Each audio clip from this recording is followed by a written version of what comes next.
Come on, can I see, or can you be seen at the moment? Can everybody see you? Hey, I think, yeah. How you doing? Hello, I'm good. Hi everyone, I'm Flav. My pronouns are he, him. Second year English student. I'm currently in a pub because I couldn't get home in time. So if you can hear music in the background, just take it as part of the ambience. Excellent. And Liv? Hi everyone, I'm Liv. I use she, her pronouns. I'm a third year English student here at Mansfield. I'm doing nothing as exciting as sitting in a pub. So Excellent. Yeah, but nice to meet you all. Okay, so this is a bit weird because Sarah is in a hotel. I'm just in my room as normal, and I've never, because I'm essentially, people always do these things very kindly for me, because I have lots of friends who are very techie. People usually my screen is shared for me, so I'm having to do it this time, and so I can't see you whilst I look at the screen, my screen, but I am going to do the zipping up and down. So what we were going to do, but I won't do because I think it's going to be a bit too complicated, is I was going to show you the ELAT platform. Sarah will put the link for that in the chat so that you can open it up. And I really strongly advise you to have a look and have a practice on it. So I know one person wrote to me and said they'd had a practice and then they'd lost the paper, you know, the paper had just disappeared that they wrote, which is very annoying. But basically this year, the ELAT is going to be online for the first time. So nobody, you know, kind of that, you know, who's done the ELAT before is going to be able to help you with that experience. So what you should do is open it up, listen to the instructions. They have a little video on it and stuff. And when you open it, you will see, we mentioned this in the very first ELAT, you'll see that the paper opens up and you can scroll up and down, and you can also open a little kind of like notation sort of box and you can put notes in it. You can obviously also write notes, you know, just on a bit of paper next to you. But I think people might find that a little bit more difficult to do because it's we're used to scribbling on stuff.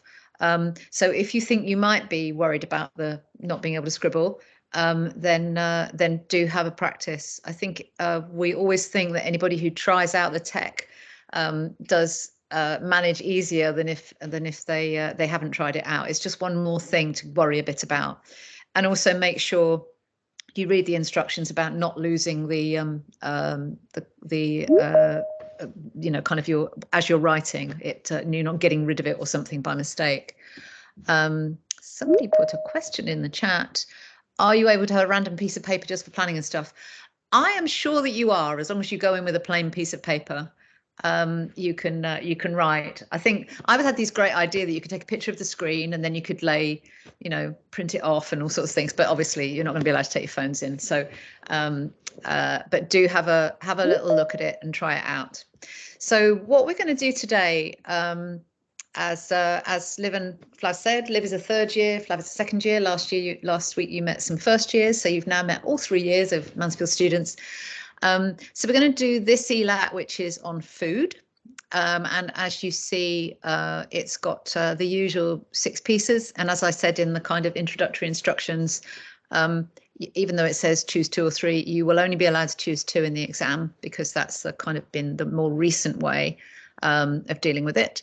I'll come back to answering some questions in just a sec, but I quite like to, let's do a little bit of work and then I'll take some questions. So how I would like us to do this today is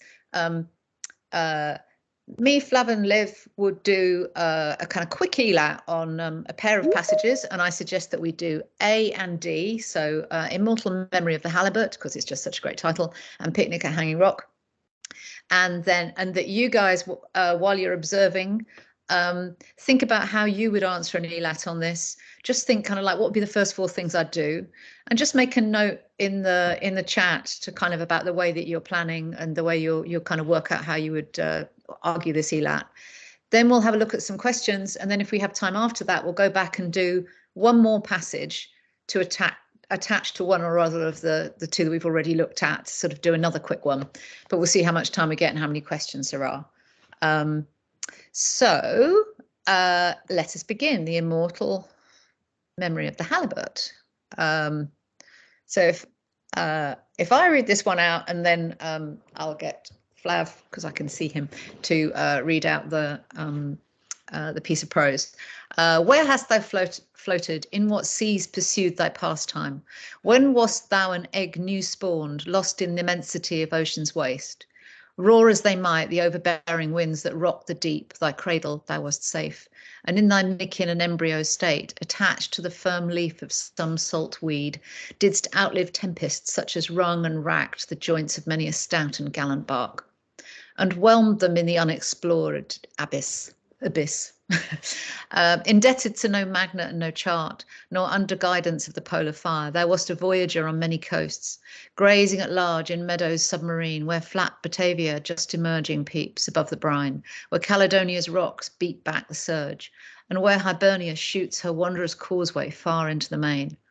Wherever thou hast fed, thou little thought'st, and I not more, that I should feed on thee. Peace, therefore, and good health, and much good fish, to him who sent thee, and success, as oft as it descends into the billowy gulf. To the same drag that caught thee, fare thee well. Thy lot of brethren of the slimy fin would envy, could they know that thou wast doomed to feed a bard and to be praised in verse. Okay, and Flav, will you read, please, Picnic in Hadding Rock? I would love to read it, yeah. Thank you. Hopefully it sounds okay. Is it? Yeah, sounds okay. We can't hear any clinking glasses. No, you're all right. Wonderful. That's what we like. In addition to the chicken pie, angel cake, jellies, and the tepid bananas inseparable from an Australian picnic. Oh, you just stopped. Mold from a piece of tin. Oh, you just froze. Oh no. Liv, will you read it, and then Flav, you can save your voice for when you for when it's you want to make comments. Okay. Go, Liv. As you're in a nice quiet place. Well, I think someone's playing the clarinet downstairs actually, but nice. Oddly, but yeah, hopefully not too much of that in the background. So in addition to the chicken pie, angel cake, jellies, and the tepid bananas inseparable from an Australian picnic, Cook had provided a handsome iced cake in the shape of a heart, for which Tom had obligingly cut a mould from a piece of tin. Mr. Hussey had boiled up 2 immense billy cans of tea on a fire of bark and leaves, and was now enjoying a pipe in the shadow of the drag where he could keep a watchful eye on his horses tethered in the shade. The only other occupants of the picnic grounds were a party of 3 or 4 people encamped some large distance away under some blackwoods on the opposite side of the creek, where a large bay horse and a white Arab pony were lunching from 2 chaff bags beside an open wagonette. How dreadfully quiet it is out here, observed Edith, helping herself lavishly to cream. How anyone can prefer to live in the country, I can't imagine, unless, of course, they are dreadfully poor. If everyone else in Australia felt like that, you wouldn't be making yourself fat on rich cream, Marion pointed out. Except for those people over there with the wagonette, we might be the only living creatures in the whole world, said Edith, airily dismissing the entire animal kingdom with one stroke. The sunny slopes and shadowed forest, to Edith, so still and silent, were actually teeming with unheard rustlings and twitterings, scufflings, scratchings, the light brush of unseen wings. Leaves, flowers, and grasses glowed and trembled under the canopy of light. Cloud shadows gave way to golden motes dancing above the pool where water beetles skimmed and darted. On the rocks and grass, the diligent ants were crossing miniature Saharas of dry sand, jungles of seed and grass, in the never-ending task of collecting and storing food. Here, scattered about amongst the mountainous human shapes were heaven-sent crumbs, caraway seeds, a shred of crystallized ginger, strange, exotic, but recognizably edible loot. A battalion of sugar ants, almost bent in half with the effort, were laboriously dragging a piece of icing off the cake towards some subterranean larder, dangerously situated within inches of Blanche's yellow head, pillowed on a rock. Brilliant. Thank you very much. Okay, so if we were going to start with, if I kind of go back to the first one,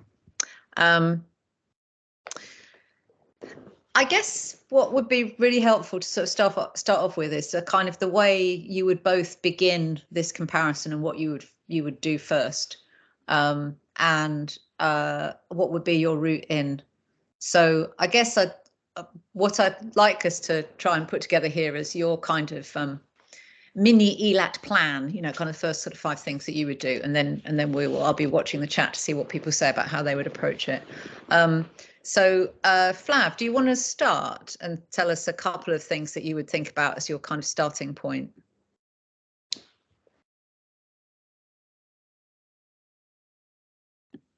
No. I feel like I had my name and then things dropped out. Sorry? I think I heard my name and then things dropped out. Is it just about comparing to? How would I start? Or So what would you start with? What would be your kind of first 2 or 3 things that you would start with?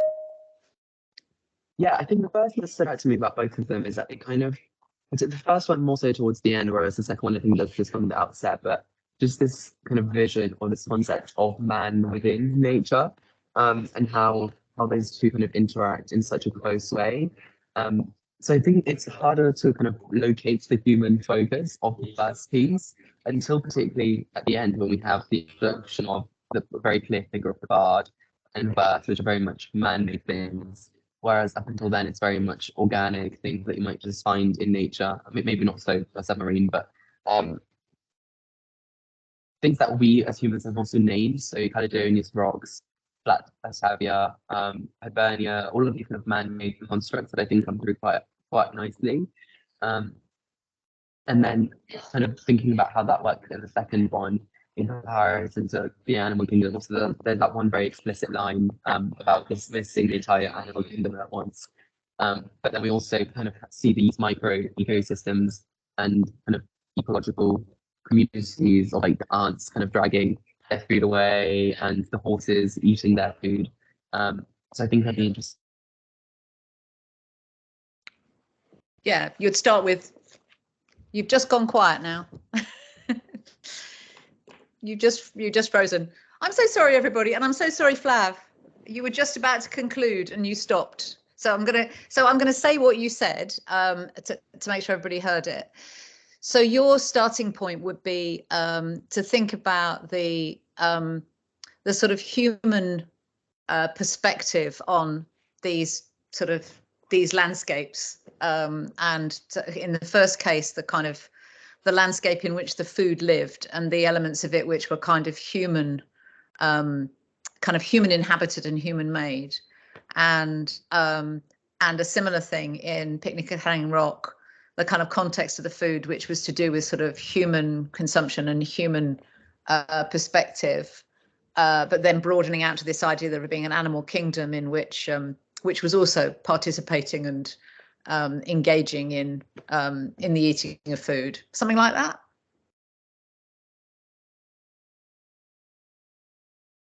We've gone completely now. Liv. I think I've just lost Flav, so I don't know. But I would have had. I think I would have taken a similar approach. Sorry. Yeah, so I think like when I'm looking to sort of like do close analysis on poems, I've always sort of got like a 3 kind of prong attack, if that makes sense. So the first thing I'm going to look at is what is probably like most familiar to us. So looking for like imagery, so looking about like metaphor and simile and like what actual words are being used to describe. And then I'll probably go on to structure, like point to in what form is the poem written, or the prose piece. And then like third of all, I'd probably go for like a look at like the voice in the poem. So like if I sort of like was going to apply that to this first poem, just looking at the imagery that's used, I completely agree with Flav that I think it's like a really humanizing language, even for the like natural world. So I'm just looking at the first sort of 5 lines, like the idea of the cradle in the sea, the embryo state of the lobster. I mean, I don't know much about the life cycles of lobster, but that's definitely like an image of like human birthing. Thinking as well as we go on, like the meadow submarine, the idea of like something that's underground is actually imagined to something that we would see on the land. Yeah, so I think I would sort of be like picking out those moments where like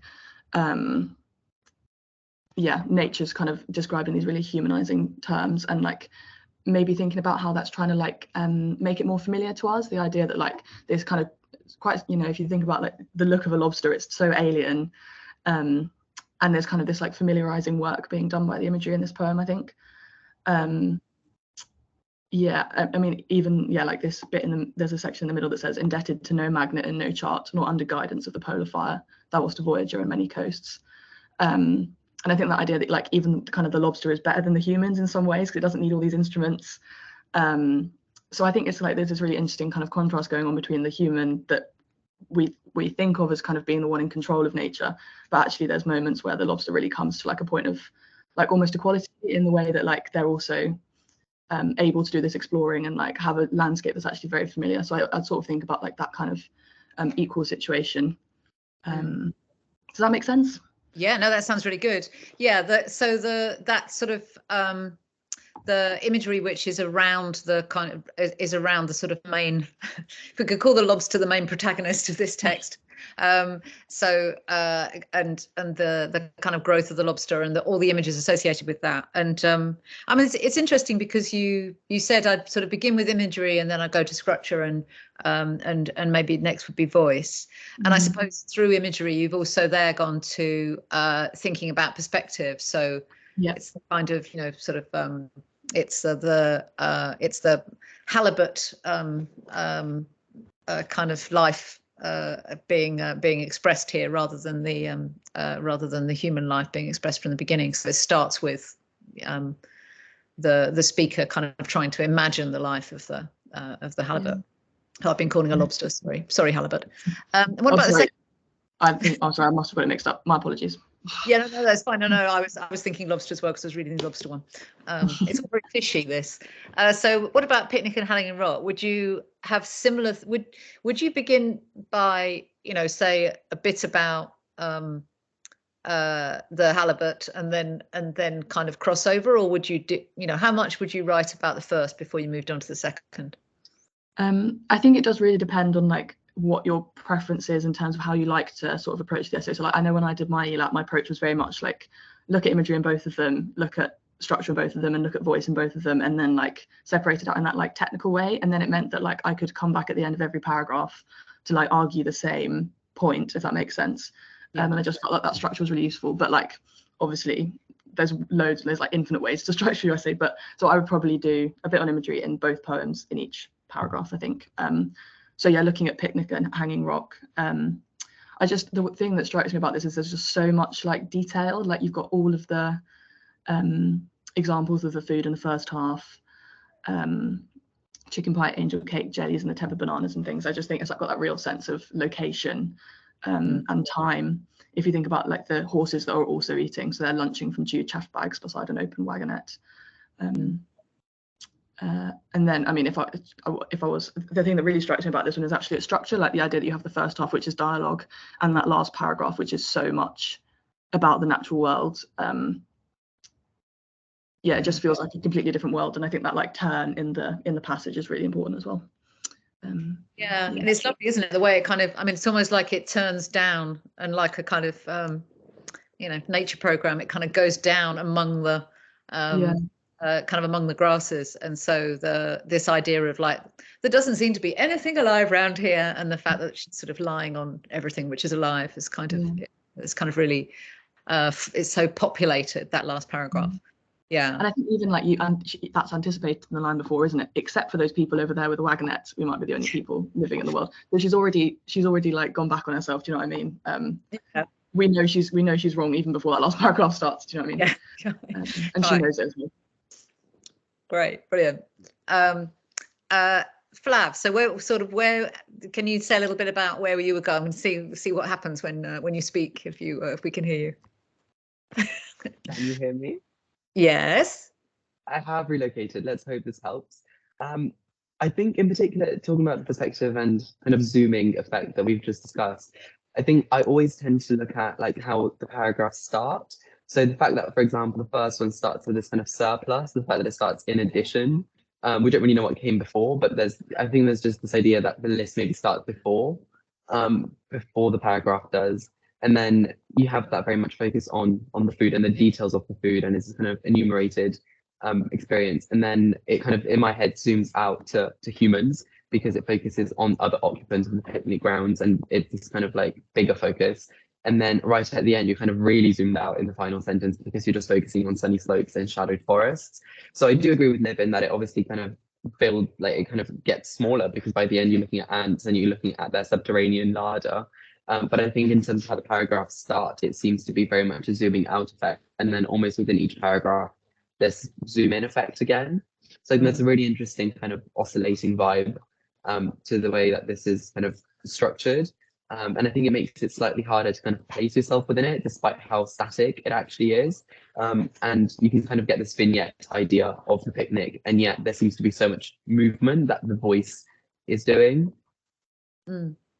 Yeah, no, I really like that. And I mean, so it's kind of interesting. So if you were to give your first 3 things in the way that Liv did, you'd think of the kind of like the sort of the way in as one of them, so the way in of each of them, as it were. Are there another couple of things that you could say you would kind of what you would move on to next, where you would go next with it?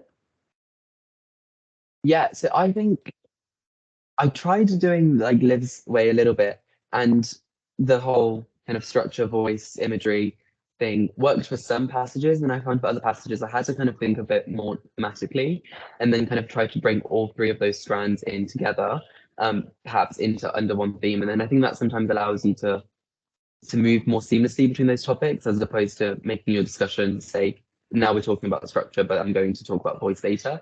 So that can work for some pieces, and I think that's one of the things I would do here, in kind of thinking of it in terms of theme. So one of the things that I think really sticks out as like my potential second point would be to just think about how just human-made environments and kind of the stereotypes that we associate with it. So for example, in this piece, I'm really interested in Australia, just kind of coming into the middle. Obviously, we have it at the start because we know it's kind of inseparable from an Australian picnic, and we have this idea that it's this very kind of pastoral, warm climate. But then in the first one, we have what I think is much more disturbed climate, and it seems like you can't. Yeah, this seems much calmer in comparison. So I think I'd focus on what the landscape actually looks like and what the landscape is doing in relation to the food and to the humans, particularly if we kind of take the line that everything is nature, and there's this kind of synergy where humans are working with animals and animals are working for humans. I think the fact that there's the kind of large bay horse and white Arab pony, we have this idea that they're there to be productive and to kind of create something or to help a human in some way. But then we also see the productivity of the ant community and how that works only for them, and there isn't anything that kind of benefits humanity. If anything, it's stealing from humans. And similarly with the first one, I kind of want to return to the vision of the Voyager and the Bard as kind of serving humanity in different ways. So the Voyager obviously kind of having an explorative role, and then the Bard having this kind of being in servitude to the world through verse, through writing, kind of capturing all of these natural processes in writing. So I think, yeah, the kind of second point would be landscape. How do we interact with that? And then my third point would be, how are humans kind of seeing themselves? How is this a really anthropocentric view of nature, despite being kind of seemingly overwhelmed by nature and seemingly really centered in nature? How is it still, yeah, to what extent are we aware of that human filter that we always have when we read? Brilliant. That's great. Thank you. I'm so I've been marking lots of ELATs, and I've just looked at my last one.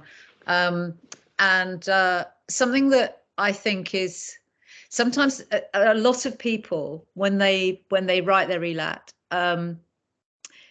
leap in and start sort of picking details, and the details that they pick out are really good. But as they go on, and the progress of the essay kind of goes on into the sort of second page, the details start to become a bit more sort of tenuous. So people are slightly more, I need to find something new and different to say. And I've been saying to lots of people as a kind of first comment, what about starting thinking about the kind of what the story of it is? And I've said this a lot in the ELAT, so this is kind of my way of doing it. But the ways that Liv and Flav have spoken about all work really well, because they sort of have they're drawing things together. So I think what happens sometimes, if one just goes through and tries to pick image after image, is if you pick them without having something that coherent you want to say about that holds those images together, you can end up almost just spotting, and often it can end up being quite, the different images you pick up are quite contradictory. So, or take you off in a direction that you don't necessarily want to go in. But if you just look at a couple of lines in isolation, they can say something to you, which when you read it in relation to the whole narrative, it doesn't say. So I think one thing, even if you don't write this down, something that can be helpful is to think, okay, what is roughly the sort of arc of this narrative? And both Liv and Flav have actually talked about the arc of the narrative, which is a kind of, it starts with the little halibut, as it's an egg, kind of growing, traveling, this sort of expansive landscape, which is a kind of like the world turned upside down inside of the sea, just and it's kind of the halibut is kind of working around in that kind of vast expanse, and is feeding, and then the poet stops and says, "And I ate him."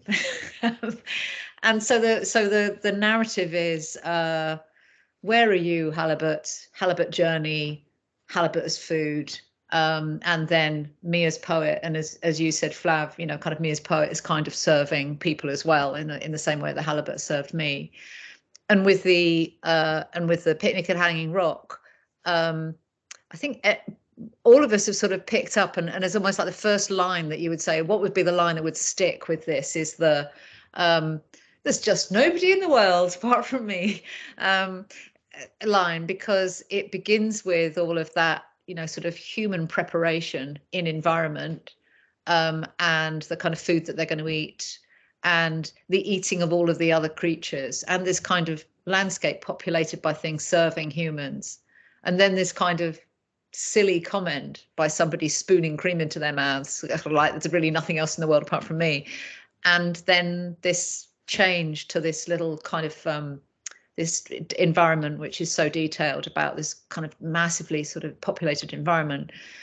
So whenever I look at a passage, I kind of think, where's it going? What's its story? But actually, as long as you make a connection, as long as you think of there being some coherence between the different things that you've said, then it doesn't matter in a way where you start. I tend to have a kind of, chronology, beginning, middle, end, as it were. But that doesn't matter. That your reading can have that chronology, and it could start with the last line. But I think there is a danger in trying to just circle something and talk about it and forget what sits around it. So trying to read it through twice and then think, so where does this particular point sit in all of this? I mean, the other thing, I'll just go to, but the other thing is that I always look for something odd or funny. And I kind of think it's hilarious that this kind of, that Cowper is like, what an amazing thing this halibut was, delicious.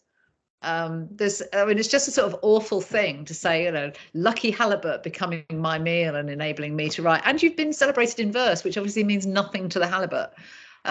So I kind of think that's funny, and that line in the middle is funny as well, of the kind of, the woman spooning cream into her mouth and saying the there's no nature, as it were.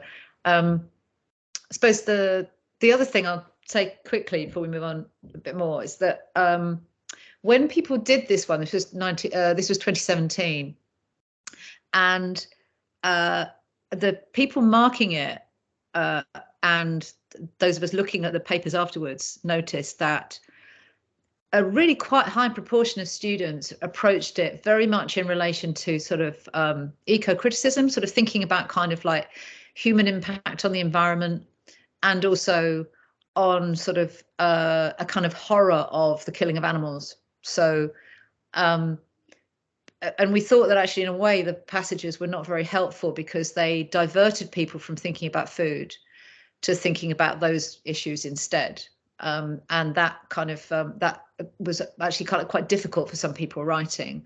So lots of it was about the sort of inhumanity, as it were, and they got caught on that rather than food. So I think looking back on it, we wouldn't set a paper like this now, because we would think that it had a sort of a bit of a difficulty in it for lots of people reading it. Can we just go back and think, comparing these two on food, what would be kind of a couple of things we might say about the kind of representation of food. Can I start with you, Liv? Yeah, sure. I think my like sort of take or like point of comparison would definitely be like the human creation of food as means of controlling nature. Like that's definitely what I get out of both of them. Because I think in the cowper, like you have this idea that the halibut's like alive and doing all this moving around, and is like really seems to be a source of like quite some kind of like power, if that makes sense, as animal. Like the idea that he's can navigate without magnet or chart or whatever, like he's like almost like exceeding the human capacity. And then I think this idea that at the end Cowper's like, oh, and I ate him, which is like almost being like, oh, like nature really threatens the sort of human capacity for navigation, or for like how we think of ourselves as like special and better, and the way for us to sort of like redress that anxiety is to kill it and eat it, basically. And I think it's interesting as well, like if I was thinking about those last few lines, how could they know that you were doomed to feed a bard and to be praised in verse? I think that image of like feeding the bard, like not only is the halibut literally consumed, but it's also like the content that the poetry draws on to like create itself, if that makes sense. So like it's kind of the poetic food, the food of composition, the cowper as well. So I think, and then I think we could draw in there the idea of like putting the halibut into the poem is a means of control as well, like the idea that like they should be out in nature, but I've transplanted the image of the halibut into my own creative work, and that's kind of a way to redress the anxiety that like cowper seems to have over the power of sort of the living animal. Yeah, that's great. Does that kind of, that would be my advice. And the kind of the question, which is always a question I think one should ask, which is it about writing? Yep. Well, exactly. And I think like even just the structure as well, like if you think about how tightly wrought the verse is, the idea that it's one big passage on the page, it's not broken up into paragraphs like the one later is, that's a real sense of like the monolithic free blank verse poem. It's a real like act of sort of control as well on the page. Sorry. Yeah, no, and the kind of the syntax as well, the fact that the word order is so turned. Yeah, well, I even thought that, it's in the first line, the second line, sorry, egg new spawned. Like we would say in speaking, a new spawned egg. Do you know what I mean? Absolutely. Yeah. And you can always basically say that about the old poems. So I always think like go for an old one and a new one, because you'll always be able to say in the old one, oh, the syntax is really like weird. Yeah, it's really, yes, it's kind of convoluted and shows that control, and yes, and the prose. Is there anything you could say about Picnic at Hanging Rock being about writing, Flav? Did you notice anything about that in Picnic at Hanging Rock, or if you've been thinking about that, about the writer? I think, like Liv, I was thinking about kind of textual consumption, and how readers might kind of feed on this text. I think particularly with the prose, what did stand out to me was, I think Liv pointed this out already, but the way that the dialogue works within the piece, I think the fact that we have it straight in the middle and it's kind of sandwiched between this kind of description of nature, I think makes it really, it just makes it really easy to digest, because we kind of go through, like, I think that zoom in effect makes it quite easy to kind of follow what's happening. So in terms of kind of how we receive the text, that kind of seems to strike me. But also I think the fact that right at the end we have this kind of dragging a piece of icing cake off towards some subterranean lard. I think there's this kind of imaginative kind of freedom there, and this kind of seems to kind of derail into a mini story in a way, where suddenly you've got this ant community that's dangerously close to someone's head, and it seems to almost present us with like a mini catastrophe right at the end of the passage. And the fact that the ant community is so kind of like humanized in a way, and we're made to really emote the fact that they're putting great effort into this, that the fact that they're a battalion, I think they're laboriously dragging something, I think it kind of throws in like a little like cherry on top to everything, just because you wouldn't expect it to be there. But I think kind of it gives you potentially more than you could ever want, and I think it's kind of an overwhelming experience all in all. Just because I think someone pointed pointed this out in the comments, but both pieces are so rich in their description. So then by the time you get to the end and you have this very dragged out sentence describing ants as a battalion of sugar ants bent in half with effort, it's like we're almost putting in the effort too to kind of be keeping up with everything that's happening. And I think there's this kind of potential like exhaustion, like post-food exhaustion that we're getting out of reading this experience. And I think there's also something, the only other thing I would like to add to everything I've said would just be to think about the way that food, or like one individual food, can kind of make humans have this kind of transcending feeling, or how it can make us feel really special to kind of connect to nature in that way. I think it's really interesting that in the first one we have someone consuming a single product and then suddenly feeling this very grandiose feeling of like, I need to write a poem about this, I'm honoring everything I've just eaten. So yes, in many ways it's cruel and quite like brazen about what has happened, but I think there's also this feeling of food being able to empower like human in that way. And then I think we get this very much more explicitly here, where one of the characters wonders what if they're the only person in the world. It's kind of saying that this fat cream can kind of trigger a sublime experience in a way, and it's kind of transporting, and you have something kind of out of body experience kind of triggered entirely by this one thing that you're consuming. That's lovely. And I was really enjoying, because you were saying about the thing about the kind of transcendent experience, and there's kind of, our little ants have got this transcendent experience because the things they've got coming, the heaven sent crumbs and the caraway seeds, so that's something which they wouldn't find growing locally. And then I really love the fact that the ant is making a comment about the shred of crystallized ginger. I mean, it's strange, it's exotic, but it is recognizable. This kind of idea that it's sugared, and so it's not quite a piece of root, but it is known to be a piece of root, and yet it's not a piece of root that grows here. I mean, there's so much going on in that, the kind of idea of the kind of ant saying, what's this foreign food, in this kind of, you know, slightly old-fashioned way, kind of like a grandparent or something, kind of, what's this? But yeah, that's sort of, I love that idea about us being full when we get to the end of the two of them. I think that's a really nice way of thinking about the sort of eatable. We have so many comments, so we're now going to deal with comments because we have a so if Liv and Fab, you would sort of look and find a favorite comment that you would like to comment on, or question you'd like to answer, I would just take a couple of practical ones, and then we'll deal with some of you pick the comments on people's comments, as it were. So Ria, you had some questions. Who marks the ELAT?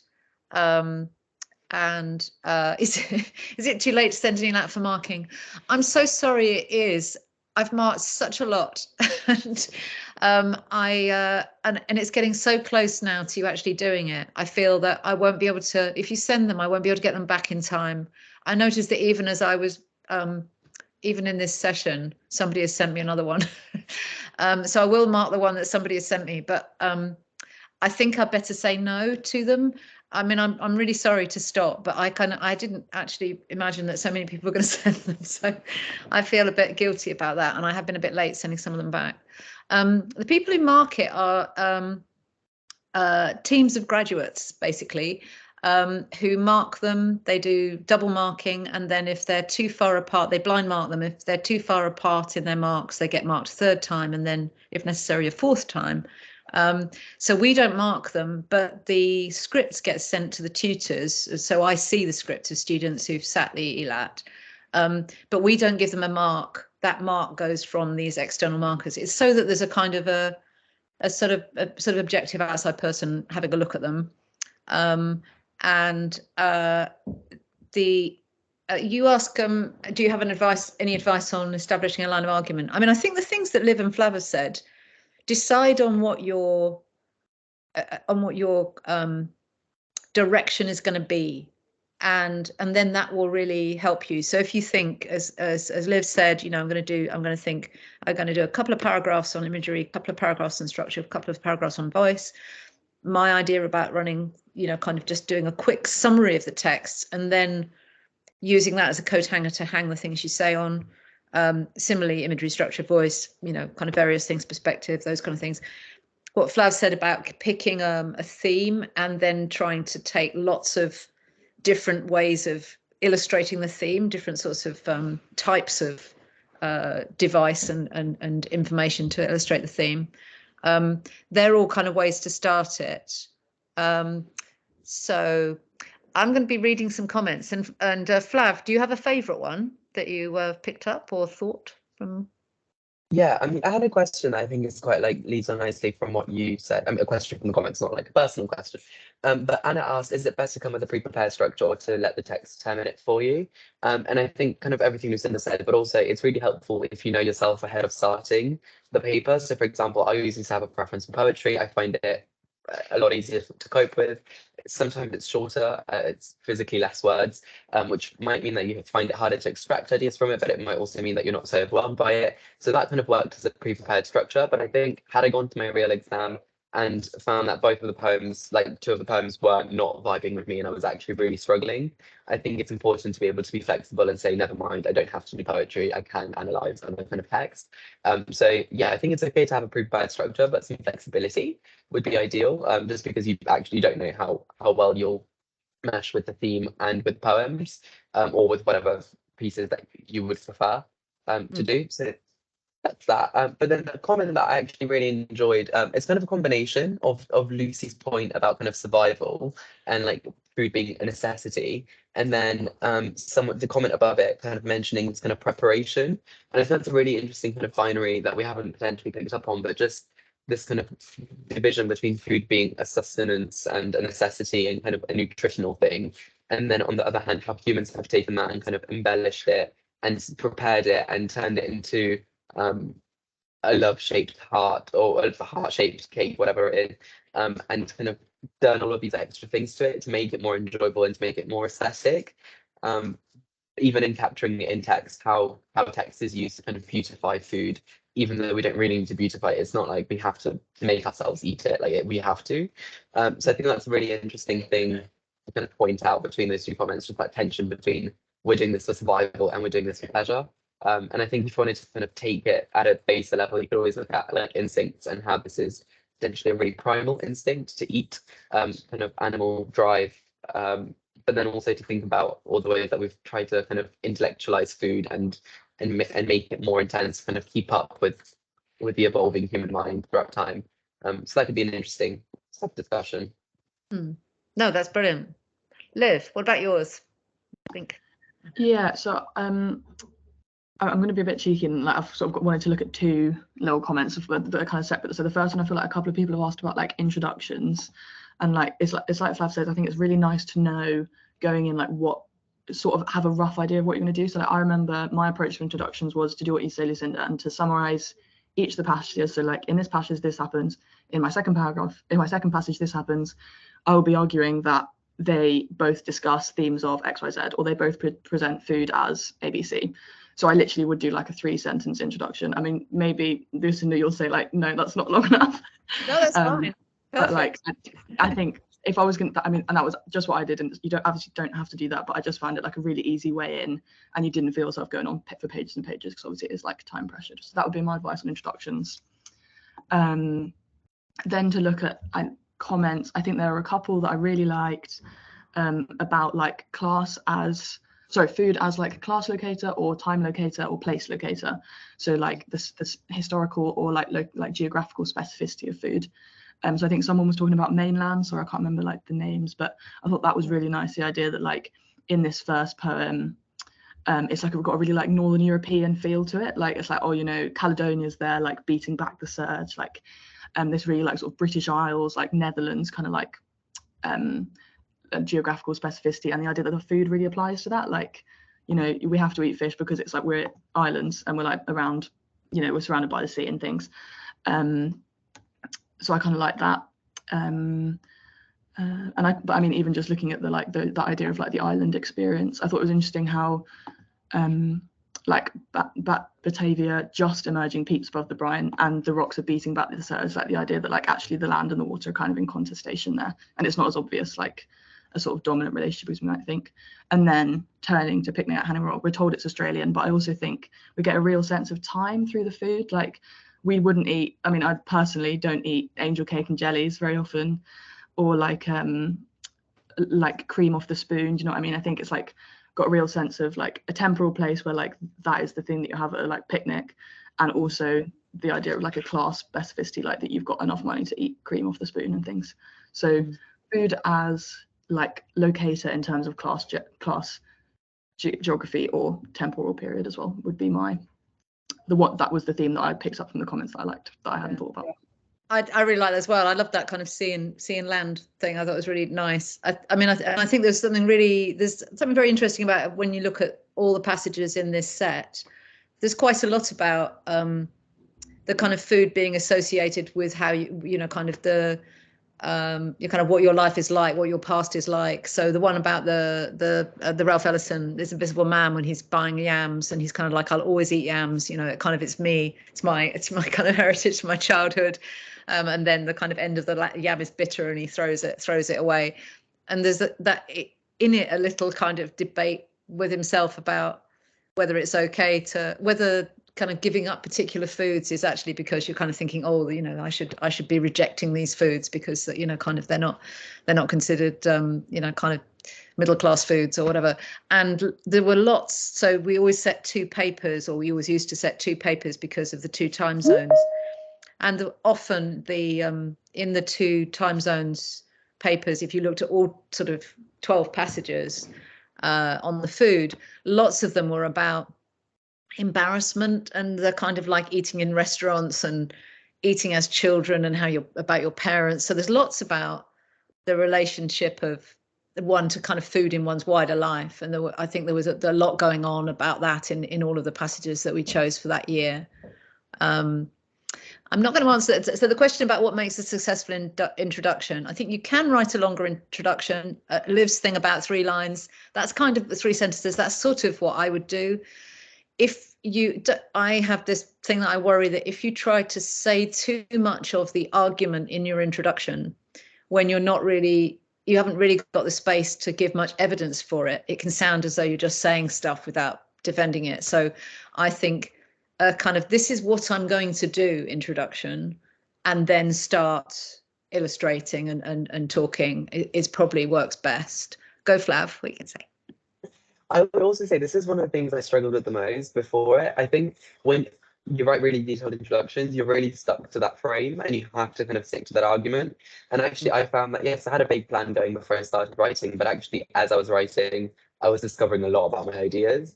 And I think it meant that by the time I got to my introduction, I was like, I've actually moved away entirely from everything I said I would do in the introduction, just because I tried to make it so detailed. So actually, there's a lot of ways in which keeping it brief can serve you, because it means that you still have that freedom when you're writing to kind of be like, but there's an offshoot from this one single word that I mentioned in my introduction, and it's this. And then it doesn't seem out of place to kind of draw those 2 things together in your conclusion.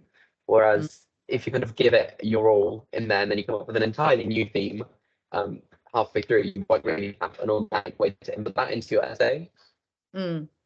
Absolutely, yeah. And I think sometimes people try to find, so someone asked a question about what common faults are. So one that went in these ones I've been reading. So one common fault is lots of people who pick beautiful examples, but it doesn't all hold together as an essay. And so I think you need, if you have a sort of overarching in your introduction, you have an overarching, I'm going to do this thing, but it's quite broad. That gives you room for, you know, kind of a bit of flexibility, and you can change your mind a little bit. But also, and doesn't sort of box you into a corner. I think I've written on a couple of people's, I think you box yourself into a corner by saying, this is what I'm going to do. Also, you don't necessarily have to find things that are very different between them. It's not that they have to be incredibly contrasting. I think something that you may feel when you're doing A-level or when you're doing your current exams that you need to do is somehow to say something quite fierce, you know, kind of like this is a terrible thing, or this is completely different. And actually, most of the time, things are not.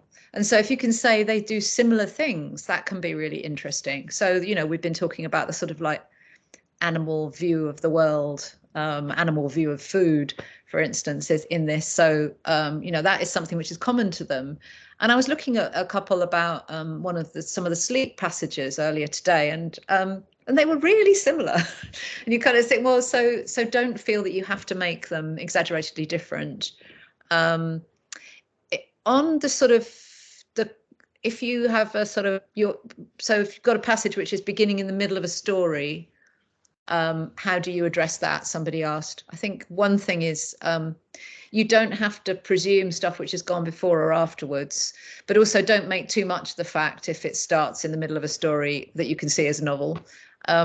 So you can comment on the fact where we come in and think of it about your position in relation to the text, kind of like what you're able to see, but don't worry too much. You know, you don't need to know lots about context. We give you that little bit of context, which is the title and the date and the author. That's a gift to you, as are the footnotes, but you don't have to, and you shouldn't go and look it up, because that actually doesn't help you, I don't think, because we want you to kind of respond to what's in front of you. Can we take the extracts as texts in their own right? Yeah, okay, yeah, so you can take them as texts in their own right. But I think maybe don't say things like, you know, kind of, this doesn't tell us enough or something, because, you know, kind of, so don't judge it for being short, I suppose. Is it better to write about one main strand of the theme, or could we write about different elements of the theme? So I think that's a really good question, Nancy. So I would say that if you write about one theme and you just stick to one theme, you slightly, and you have other things you could say, you slightly sort of limit yourself when you could be talking about another thing. So, and you could have quite just a sort of very straightforward, I'm now going to move to thinking about this or talking about this, and move on to something else. If you can, try to pull them together at the end, but don't think there is only one perspective on something. It would be fine to say, I'm reading this as, so taking those two passages, I'm reading these as being this kind of like human arrogance. A couple of people have said human arrogance in the kind of, you know, in the world, thinking that everything belongs to them and they can consume everything. However, it is also funny, you know, so if you want to write about the kind of elements of humor, or if you want to write about the perspective of creatures, all of those things are up for grabs in these passages. So don't feel that you have to stick to one point, as it were. The people marking the papers won't read the notes that you write on the computer. It doesn't matter whether you write it on paper or on the computer. I think that's just up to you. We don't mark you on anything which isn't actually on the paper, as it were. Can we talk about, just to check logistically, this year's test is done on computer and not written on paper? Yes, it is done on computer and not on paper. Yes, it is. And it's the first time. What the writer potentially thinks about the voice narration they have created, even if it's not first person. What do you think about that, you guys? That last one. The writers kind of thinking of, say what we think the writer thinks about. I think always, like, my approach would definitely be to just say, like, this is kind of the interpretation I get from the text. Like, I think you don't need to say, like, the author makes us think that X, Y, Z. It might be like, this text, you know, this text implies that, or this simile makes me think, you know, reminds me of, etc., etc. And I've just seen that someone said, is it okay to say I and write from the first person? Like, definitely yes. And I think I definitely got told at A-level, like, never say I, like, never ever do that. But like, it's something that we definitely do at like degree level, and being like, you know, in this essay I will argue X, Y, Z is actually, like, I find that a really useful way in. But sorry, that was a bit of a side point. I think like, I was looking at that one as well and thinking, yeah, so you shouldn't be sort of guessing how the writer is judging, I think. So that you shouldn't be guessing how the writer is judging, because you might be thinking that the writer is, you know, they really dislike this person. But, you know, the writer is a fiction as well. You know, they're a persona. We can't presume that the poet is feeling what the poem is saying. You know, people can put it on, you know, they can make it up. It's fiction. And yeah, I agree with Liv. I really love I, actually. I mean, not kind of sort of using I in every sentence, but being clear. If something has really had an impact, I think sometimes I can be a really good rhetorical device to say, you know, kind of reading this, I was struck by this, just stood out, you know. So sometimes it can be a real punctuator almost. Do end your essay with a short conclusion. You don't need to go back over the points you've made, but sort of tell us the point you've reached, I think. You don't need to summarize. You don't need to know context. We don't expect you to know context. You know, don't presume it's modern if it's old. You just use the information that you've got in front of you. Can I just say on that as well? I think yeah, you definitely you completely agree that you don't need context, but I think there are moments that sometimes looking at the date can be helpful. Like you might, so I really thought that in that prose bit that we were looking at, it was like a real sort of display of like consumerism of food and things, and that like kind of chimed with the date, or like the oldness of the first poem. I was like, oh, that syntax is like reminds of like the period that's being written in. I don't know if you'd agree that that is something that you could comment on, but like I think you could have like a throwaway half line about that in your essay, but obviously not something to linger on. Sorry. Absolutely. No, Liv. So absolutely. Yeah, no, I agree with you. I think everything that is given to you, you can comment on, but don't try to guess things that are not given to you. So don't say, you know, kind of, oh, I noticed this was written during the year of the French Revolution. Therefore, they were probably thinking about the French Revolution. They weren't necessarily. They could have been thinking about something completely different. But yes, if you're given the date, I think it's a really good idea to think about what you might expect then, as it were. Would you lose marks for not having a conclusion? I think if you start to run out of time, try to say something to end it. Don't sort of just stop middle of a word. And you can put your introduction in at the end and your conclusion at the end. But you could put an introduction and a conclusion in, and then like stick another little paragraph on top, you know, above it if you then have a bit more time. Do spend a good 20 minutes planning beforehand, and then write so that you've got a little bit more of a sense. Sorry, Flav, you've not spoken for ages, and I'm just chatting away. Any more thoughts, Flav, before we go? Yeah, in terms of the last one about introduction and conclusion at the end, I think I'm not sure how the new typed system works, but I would assume it's much easier to now go back and do those things at the end. Whereas I know that a lot of people struggle with that. They're like, how much space should I leave? Or they struggle to go back and actually edit words because you don't have space. But I would assume it being typed means that you can kind of go back and delete it or change the word if you think about it differently by the time you reach the end. So I definitely think that's safe. But in terms of like prioritizing conclusion, main body, I think you can kind of combine the two. If you feel like you're getting to a point in your final paragraph where you're just finalizing a final idea and then you don't have time to write a summative conclusion, I think that's actually like ideal because you can make your conclusion more of a linear progression, and then the way you end it can be this is where we end up. You don't have to then add in an unnecessary 4 sentences where you say, in this essay I have spoken about this, this, and this, which I think I sometimes did if I had time at the end, just because I wouldn't know what else to do with the time. So I'd be like, let me tell you everything I've done, even though you've experienced it with me. Yes. So I think don't worry if you do feel yourself like you're running short on time. It just means you've put a lot of time into my body, which is fine.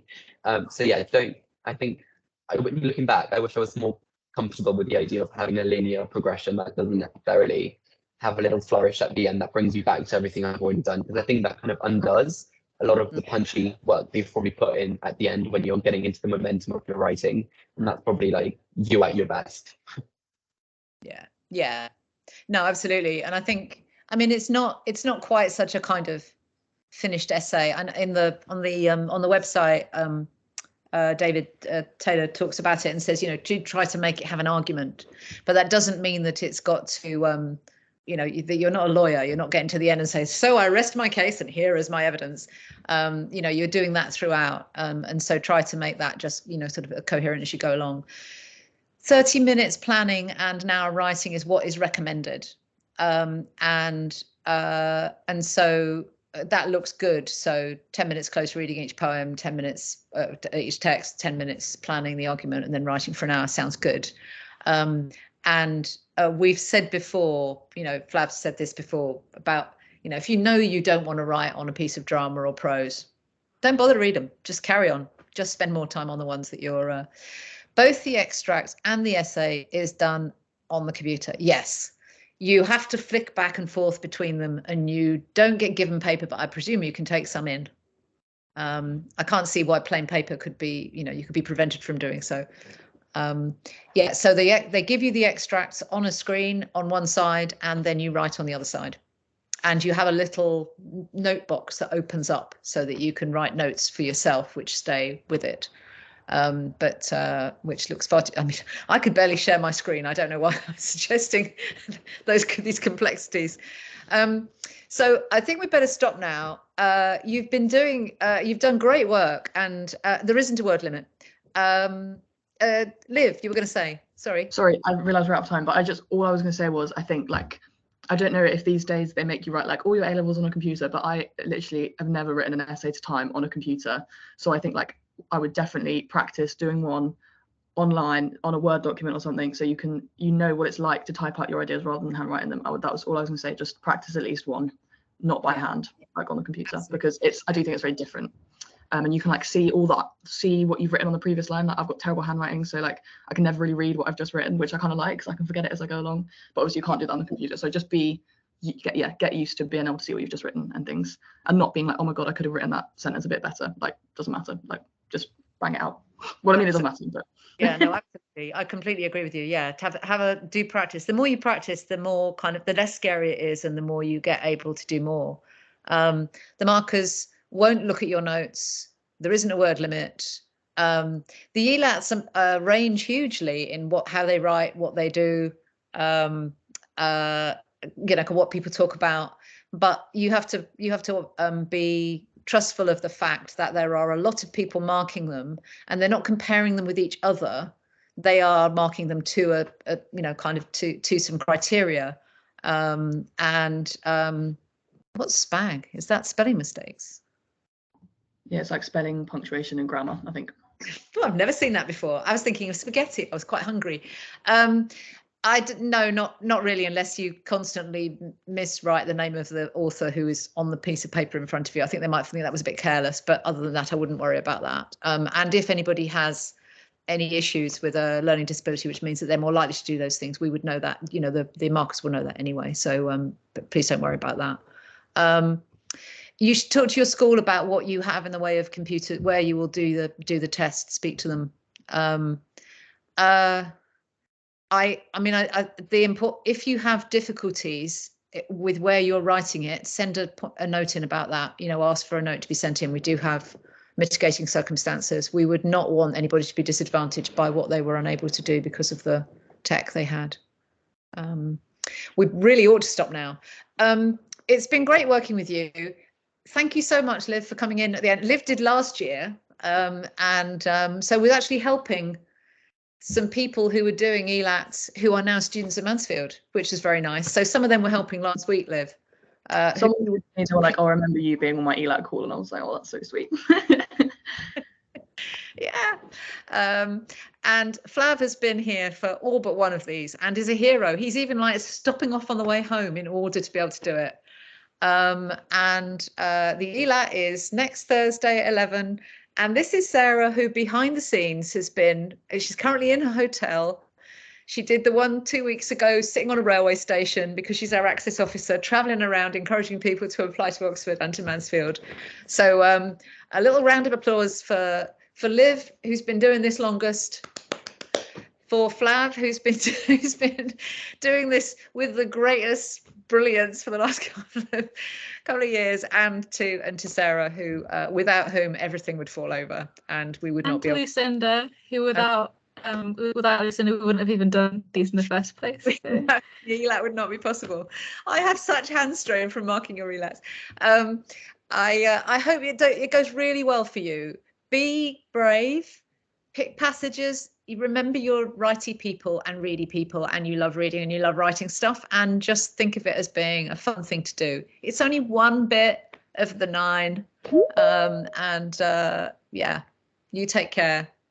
Good luck. Good luck, everyone. Good luck, everybody. Good luck, everyone. Good luck. See you in Oxford next year. Bye.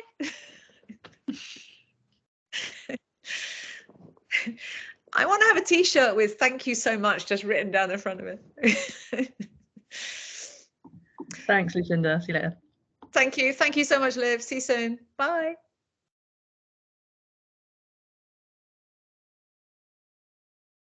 I'm going to see you all out.